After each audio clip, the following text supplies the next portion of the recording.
우리나라의 선교사님들이 처음 왔을 때에 요즘 승합사 같은 큰 차를 타고 다녔습니다.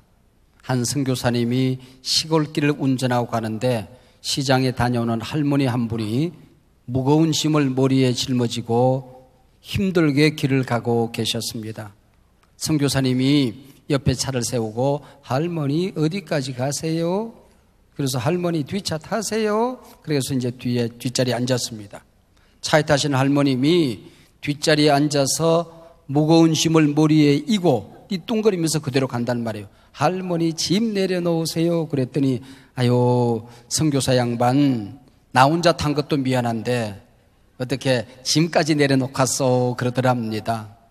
우리가 인생을 살아가면서 나 혼자 짊어질 수 없는 이고 갈 수 없는 무거운 짐들을 만나게 되지요.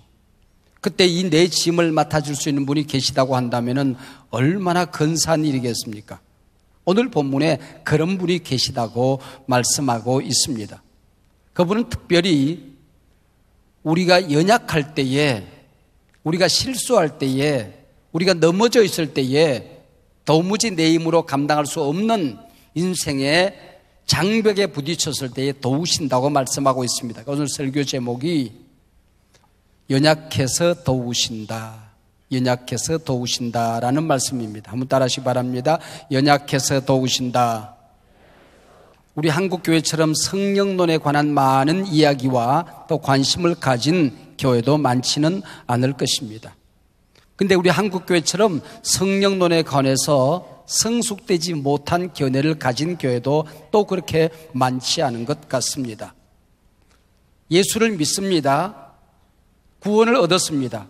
근데 성령님의 역사를 제한하거나 성령님의 나타나심을 인정하지 않는 분들이 있는가 하면 또 지나친 열정이 있어서 성령 받는 것을 어떤 광신도가 되어서 설치야만이 성령 받는 사람인 양 착각하는 사람들이 많이 있더라고 하는 것이지요. 성령님은 인격자이시기 때문에 그분이 우리 가운데 오시면 우리는 지극히 정상적인 사람이 됩니다. 굉장히 인격적인 사람이 되죠. 상식적인 사람이 되죠. 악령은 신접한 사람을 보면은 자기 생각이 없어요. 심지어는 언어도 자기 말이 아니에요. 완전히 귀신에게 조정되어져서 인격 없는 삶을 살게 되는 것입니다. 우리 주 예수 그리스도를 증거하는 데에 성령님이 역사하신단 말이에요. 교회를 세우시고 교회를 통하여 역사하십니다. 이 신고의 66권이 성령의 영감에 의해서 기록이 되어졌잖아요. 마찬가지로 이 성령님은 이 말씀을 통하여 오늘 우리 가운데 역사를 하시는 것입니다. 성경에 보면은 성령님은 불과 같다 그랬습니다. 오늘 우리가 예배를 드리는데 불이 우리 가운데 임하게 되면은 찬송 한 곡을 불러도 기도 한 번을 해도 설교 한 번을 하고 말씀을 들어도 이게 가슴이 뜨거워져서 영혼이 뜨거워져서 우리가 예배하고 찬양할 수가 있는 거죠. 성령님은 물과 같다 그랬습니다. 여러분 이 세상 살아가다 보면은 먼지에 끼고 상처 입고 우리가 힘들고 지치지요. 그때에 성령님이 오셔서 우리의 영혼을 정결케 하시고 씻어주시고 치료하시는 것입니다. 성령님은 바람과 같아서 은사를 주시고 능력을 주시는 분이십니다. 온갖 근심과 염려를 날려버리는 분이시죠. 그분은 이슬과 같아서 우리에게 생명을 허락해 주시는 분이십니다. 비둘기처럼 임하여서 우리를 온유하게 만듭니다. 평안하게 만드시는 분, 그분이 성령님이시라고 하는 겁니다. 우리가 성경을 읽어보면 구약 성경은 삼위일체 하나님 가운데 성부 하나님이 주로 역사를 이끌어 가십니다. 복음서는 성자 하나님 예수님이 제자들과 함께 역사를 이끌어 가십니다. 오늘 교회 시대는 성령님이 오셔서 이 교회 시대를 이끌어 가신단 말이에요. 우리가 지금 이 땅을 살아가면서 성령을 모르고 우리가 신앙생활을 하고 성령님과 친해지지 않고 승리하는 삶을 산다는 것은 여간 어려운 일이 아닌 거죠. 성령님은 인격자이시지 어떤 파워, 능력이 아니란 말이에요. 벌레와 같은 인간이 성령님을 붙들어서 태산도 옮긴다는 사상과 벌레와 같은 인간이라도 성령님이 오셔서 나를 붙드시면 나를 이용하여 태산 같은 문제도 해결하신다고 믿는 믿음은 전혀 다른 것이라고 하는 것이지요. 내가 어떻게 하면 성령님에게 나 자신을 의탁할까? 성령님이 어떻게 하면 나를 쓰실 수 있을까? 마음껏 쓰시도록 나를 성령님께 맡겨드릴까 하는 것을 우리가 고민하고 생각을 해야 됩니다. 참 감사하고 다행스러운 일은 내가 붙들어서 마음껏 능력을 행할 수 있는 그런 힘이, 그런 성령님이 내게 안이 계시다고 하는 것입니다. 부족한 종이 만약에 마음껏 능력을 발휘할 수 있는 그런 권능, 힘이 있다고 한다면 아마 큰 죄를 범하고 말았을 것입니다. 많은 사람들에게 오히려 상처를 주고 말았을 것입니다. 그런 힘이 우리에게 없다는 게 얼마나 감사한 일입니까? 온전하신 그분이 우리의 주인이 되셔서 우리를 붙들어서 천국으로 우리를 인도해 가시는 것이죠. 그분은 나의 모든 것을 알고 계십니다. 지나왔던 모든 삶 속에 내가 성령님을 얼마나 사랑하고 사모했는지, 얼마나 어려운 인생의 걸음을 걸어왔는지, 여러분들에게도 그런 일들을 감당할 수 있도록 여러분 나름의 비전이 있잖아요. 여러분 나름대로 사명이 있잖아요. 걸어가야 될 인생의 걸음이 있잖아요. 그걸 도와주기 위해서 다른 보혜사를 보내주신다 그랬습니다. 또 다른 보혜사. 그럼 보혜사가 먼저 한 분 오신 것 같아요? 예수님이지요. 제자들 곁에 함께 하셨던 그분, 우리의 죄의 문제를 해결하신 그분, 구원 문제를 해결하신 그분, 죽음 문제를 해결하신 그분, 그분이 보혜사이시죠. 이제 그분이 부활하셔서 승천하신 다음에는 성령님을 우리 가운데 보내주셔서 우리가 천국에 승리하며 도달할 수 있도록, 우리에게 주어진 일들을 기쁨으로 잘 감당하며 살 수 있도록 또 다른 보혜사를 우리에게 주신다 그랬습니다. 연약함, 이거는 오히려 피조물다움이라고 어떤 신학자는 얘기를 했습니다. 인간다움이라고, 약하기 때문에 인간이라고 설명을 했습니다. 그래서 질그릇과 같다 그래서 성경은, 인간은 질그릇이다. 여러분 질그릇을 써보셨습니까? 저희들 어릴 때는 집안에 장독 질그릇이 꽉 차 있었습니다. 저는 어린 시절 시골에서 보냈잖아요. 밤중이 되면은 전기불이 없는 동네니까, 호롱불 밑에서 살았으니까 깜깜해집니다. 그러면 어린 친구들이 모여서 숨바꼭질을 해요. 술래가 나무에 고개를 숙이고 무궁화꽃이 피었습니다를 10번 합니다. 그 사이에 어디 숨어야 돼요. 제가 좀 날렵했겠습니까? 제가 달려가서 어떤 집에 담장을 휙 홍길톱처럼 넘어서 쫙 앉았습니다. 마침 그 자리가 장독대였습니다. 큰 장독 하나가 퍽 하고 깨지더라고요. 집안에서 누구야 하고 문을 탁 여는데 도망가야 되지 않습니까? 도망가는데 한 걸음 내디딜 때마다 장독이 하나씩 깨지는 겁니다. 간장도 깨졌다가 된장도 깨졌다가 고추장도 깨졌다가, 우리 어머니가 그거 물어주는데 몇 개월 걸렸습니다. 그래서 제가 어릴 때에 그거 물어주고 성경의 귀한 진리를 깨달았죠. 아, 질그릇은 쉽게 깨지는 거구나, 이걸 배웠습니다.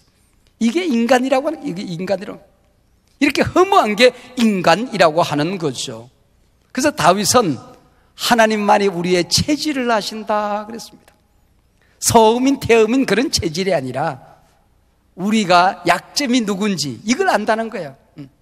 어떤 분은 기도를 많이 하는데 교만합니다.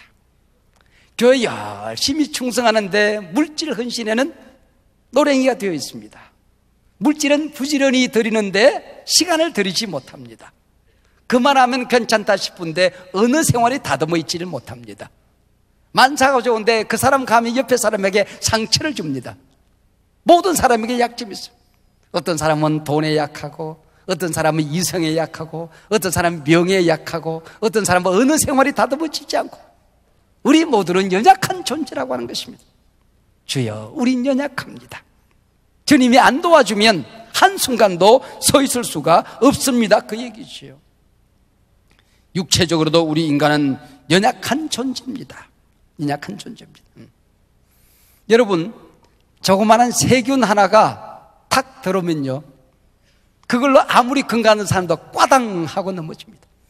뭔가 바이러스가 하나, 새로운 바이러스가 지구에 펑 뜨면요, 온 지구 천지가 야단법석.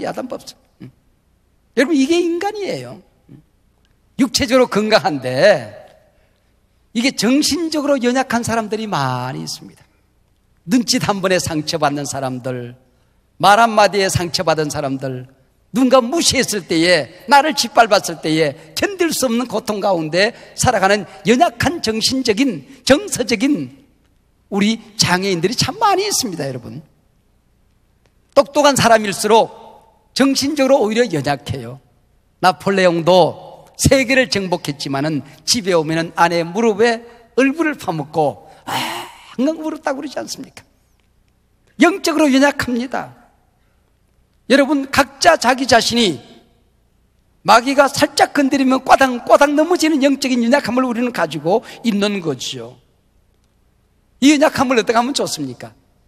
하나님은 우리 인간이 연약하다는 사실 때문에 우리를 버리시지 않는다 말씀하셨어요. 연약성 때문에 우리가 실패자로 살 수밖에 없다가 아닙니다. 오히려 연약하기 때문에 하나님이 우리를 도우신다는 거죠. 연약해서 도우신다는 겁니다. 연약해서. 우리 교회에 와서 부흥회를 인도하셨던 그 이중표 목사님이 그때 우리 교회에서 재미있는 간증을 하신 기억이 제 속에 있습니다. 이분은 당대의 한국 교회를 이끌어가는 정치 지도자들, 우리 교계 지도자들, 이 경제계와 문화계 지도자들 가만히 보니까 어릴 때에 큰 강물을 먹고 자란 사람이라는 거예요. 그 낙동강 강물을 먹고 자랐던 그 영남 지역의 인물들이, 큰 인물들이 많이 있더래요. 저 이북에서 내려오신 분들 가운데에 뭐 한경지 목사님 비롯하여 압록강, 두만강 물을 먹고 자란 분들이 많이 계시더라는 겁니다. 그리고 한강물을 먹고 자라던 큰 인물들이 많이 있더라는 거예요. 근데 당신은 만경강 또랑물을 먹고 살았대요. 만경강이 어디 있는지 모르겠어요. 호남 지역 어디 아마 어느 지역에 만경강이라고 있는 모양이에요. 그 만경강 또랑물을 먹고 자랐으니 나 같은 사람이 어찌 큰 인물이 되겠노라고 절망하고 있었어요. 하나님 앞에 한탄을 하고 있었답니다. 근데 요한복음 7장 35절, 36절, 37절, 39절까지 읽다가 큰 강물을 발견하게 된 것입니다. 정아, 낙동강물이 문제가 아니다. 압록강물, 한강물이 문제가 아니다. 네 배에서 생수의 강이 흘러 넘치리라. 할렐루야. 야, 나는 내 배에서 가장 깊은 곳에서 저 밑바닥에 거대한 강물처럼 흐르는 생수의 강을 마시고 살 수 있으니 너는 큰 종이로다 하는 음성을 들었다. 여러분, 여러분이 약하기 때문에, 부모님이 도와주지 못했기 때문에, 빽이었기 때문에, 가진 것이었기 때문에, 배운 것이 적기 때문에 하나님 일을 하지 못할 것이라고 여러분 생각하지 마시기 바랍니다. 생수의 강이 흘러 넘치리라. 내가 너를 도우리라 그랬습니다. 내가 너를 도우리라. 이 도운다는 말은 참 재미있습니다. 신비한 단어입니다. 그 당시 헬라어에 이 도운다는, 하나님이 인간을 돕는다라는 도움의 단어가 없는 거예요. 그래서 이 성경 저자가 헬라어 세 단어를 합쳐서 한 단어를 만들었어요. 그게 순 안티 람바노마이라는 단어입니다. 순이라고 하는 말은 그냥 동업, 한 덩어리가 되어서 함께 그런 뜻입니다. 안티라고 하는 말은 저 건너편에 저만큼 멀찍이 그런 얘기입니다. 람바노마이, 번쩍 들어 올린다 그런 뜻이에요. 이 세 단어를 합쳐서 순 안티 람바노마이 그렇게 기록을 했습니다. 새로운 단어입니다. 여러분, 이런 거 한번 상상해 보세요. 인생의 걸음을 걸어가는데 내 앞을 꽉 가로막고 있는 큰 태산 같은 바위 같은 문제가 내 앞길을 딱 들어막고 있어요. 길이 잘 풀리고 인생의 걸음이 잘 열리는가 싶더니 저 건너편에 내 앞길을 가로막는 큰 장애물이 콱 놀려 있어서 꼼짝할 수가 없어요. 도망갈 수도 없어요. 바로 이때 그 거대한 한 손이, 천지를 창조한 손이, 못해서 나를 빚어 만든 손이 지금까지 그런 거를 인도한 그 손이 그 어마어마한 바위와 장애물과 태산을 번쩍 들어서 옮기니 사막에 길이 나고 사막에 강이 흘러넘치고 내 인생의 걸음에 길이 나더라. 할렐루야. 이게 수난티 람바노마입니다. 여러분, 육체적인 고통이 있습니까? 마음의 아픔이 있습니까? 영적인 연약함이 있습니까? 주신 환경, 사명, 조그마한 사업 짊어지고 가기가 벅차십니까? 하나님과 동업하시기를 바랍니다. 장애물은 하나님이 옮겨주실 것입니다. 길이 없는 곳에 길을 내주실 것입니다. 여러분 인생에 강을 만들어 주실 것입니다. 수난티람바노마이. 이 말은 현재형으로 되어 있어요. 과거에 도왔다 간증하는 게 아닙니다. 네가 열심히 살면 미래에 도와줄 것이다 약속이 아니에요. 이 순간에 여러분이 견뎌낼 수 없는 그 문제, 가정에서 일어나는 온갖 어려움들, 회사에서 외로워서 힘들어서 벅차서 견딜 수 없는 그 순간, 쓰러지고 넘어져서 일어날 수 없어서 팔과 다리에 힘이 빠진 그 순간, 꼼짝 달싹할 수 없는 그 순간, 순한티람바노마이. 이 순간에 도우십니다. 이 자리에서 역사하십니다. 예배하는 이 자리에서 응답 받은 줄로 믿습니다. 일어나기 전에, 세상을 향하여 걸음을 내디디기 전에 하나님의 역사가 나타납니다. 수나틸람바노마이. 제가 토요일 새벽 늦은 시간까지 설교 준비를 하죠. 원고를 가슴에 부둥켜 안고 성경을 안고 씨름하다가 잠자리에 듭니다. 그러고도 꿈에서도 설교를 해요. 그리고 주일날이면 새벽 이런 시간에 일어납니다. 잠을 자는 둥 마는 둥 일어나지는 거예요. 저절로 일어나지는 거예요. 그럼 주섬주섬 또 서재로 가서 또 줄을 치고 동그라미를 하고 성경을 붙들고 씨름을 합니다. 그렇게 준비하고 이 자리에 섰는데 찬양대가 찬양하는 시간에는 하나님과 씨름을 합니다. 야곱처럼, 하나님, 저 강단에 나 혼자 올라가게 하면 안 돼요. 종이 하는 말이 사람의 말로 들리면 안 돼요. 종의 가슴에는 상처가 토해지면 안 돼요. 교인들을 힘들게 하는 메시지가 전해지면 안 돼요. 능력의 말씀이 선포되어야 돼요. 치료의 말씀이 선포되어야 돼요. 살리는 말씀이 선포되어야 돼요. 하나님의 음성으로 들려져야 돼요. 하나님, 저 강단에 하나님이 함께 서셔야 돼요. 그리고 씨름을 하고 하나님이, 종아, 내가 함께하니 이제 단에 서거라. 그러면 주먹 딱 쥐고 믿음으로 서는 거예요. 여러분, 우리가 찬양 가운데 성령이 함께 하시고 말씀 듣는 가운데 성령이 함께 하시면 그 찬양이 내 찬양이 되고 선포되는 말씀이 오늘 내 말씀, 레마의 말씀으로 우리에게 선포되어지는 것입니다. 내게 주시는 말씀으로 받아들여지게 되는 것입니다. 능력의 말씀이 되는 것입니다. 치료의 말씀이 되는 것입니다. 우리 삶을 바꾸는 말씀으로 변화되어 선포되어지는 것입니다. 성령이 함께하게 될 때 도우시나니, 이 자리에서 도우신다는 거예요. 어떻게 도운다고요? 아니, 아파요 그러면 병 낫게 해주면 되잖아요. 근데 병만 낫고 더 큰 걸 잃어버리면 어떡하라고? 부도가 났어요. 돈 주면 되잖아. 근데 부도는 막았는데 영혼을 잃어버리면 어떡하나? 그래서 하나님께서는 어떻게 도와주시는 거 아니? 기도를 돕는다라고 말씀하고 있습니다. 왜요? 그래야만이 모든 것이 합력하여 선을 이루기 때문에. 할렐루야. 하나님을 사랑하는 자, 곧 그 뜻대로 부르심을 입은 자들에게는 모든 것이 합력하여 선을 이루느니라. 기도를 통하여, 기도 안에 모든 것이 다 있으니까, 기도는 만사를 해결하니까 기도를 통하여 역사하신다고 말씀하고 있습니다. 성령이 오시지 않으면 우리가 빌 바를 알지 못한다 그랬습니다. 빌어야 되는데 빌어지지가 않는 거야. 너무 힘드니까, 자기 자신에게 실망을 해버리고 넘어져 있으니까, 상처가 너무 크니까, 문제가 너무 커서 기도가 안 되는 거야. 그러나 성령이 오시면은 기도할 힘을 주셔. 입은 열었는데 어떻게 기도할지를 몰라. 빌 바를 알지 못해. 근데 성령이 오면 내가 기도하는 것이 아니라 성령이 내 대신 기도하는 기도가 터져나오기 시작하는 것입니다. 그게 응답이 이미 이루어진 것입니다. 그때에 정말 내가 힘든 일을 만났을 때에, 인간의 극한 상황에 부딪혔을 때에 말할 수 없는 탄식으로 우리를 돕는다 그랬습니다. 이 말을 가지고 신학자들끼리 싸워요. 성령이 나를 위하여 탄식한다라고 주장하는 사람들이 있고, 성령이 탄식하거나 성령이 우리 가운데 탄식의 영을 주어서 기도자가 탄식하게 만든다라고 주장하는 사람이 있어요. 그거 싸우는데 논문이 몇 편이야. 우리 그 싸움에 끼어들지 말자고요. 지네들끼리 싸우게 내버려 두고, 제가 묵상하는 가운데에 분명히 성령님은 우리를 위하여 탄식하시는 분이십니다. 내게도 탄식의 영을 부어주셔서 기도할 때 탄식하며 기도하게 하는 것입니다. 이게 능력이, 이게 능력. 여러분, 우리가 기도할 때에 얼굴에 환한 웃음을 피우고,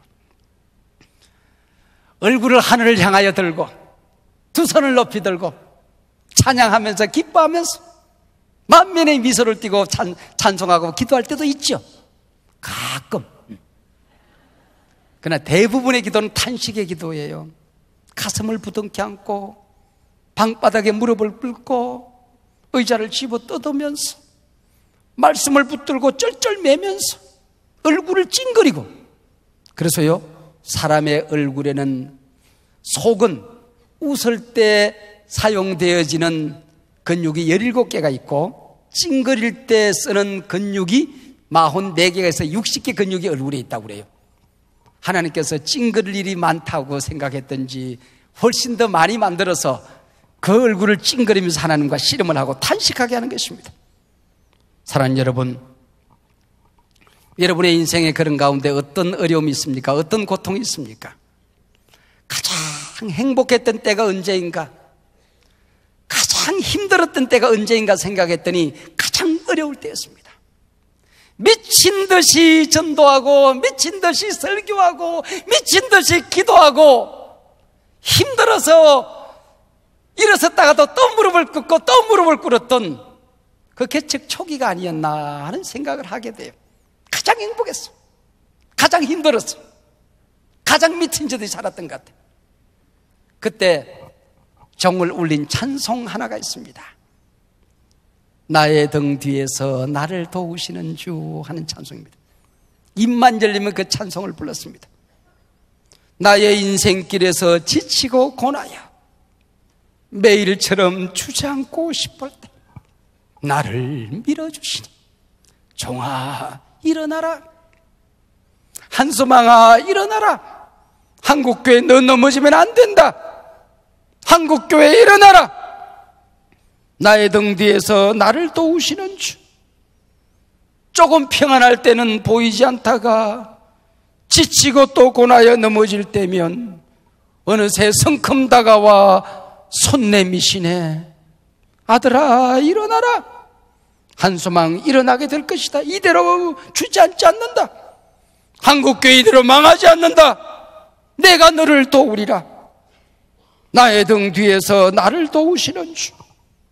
때때로 외로워서 힘들어서 뒤돌아보면 언제나 여전히 거기 계셨던 주님, 잔잔한 미소로 나를 바라보시며 일어나 또 가자, 또 힘내자, 나를 재촉하시네.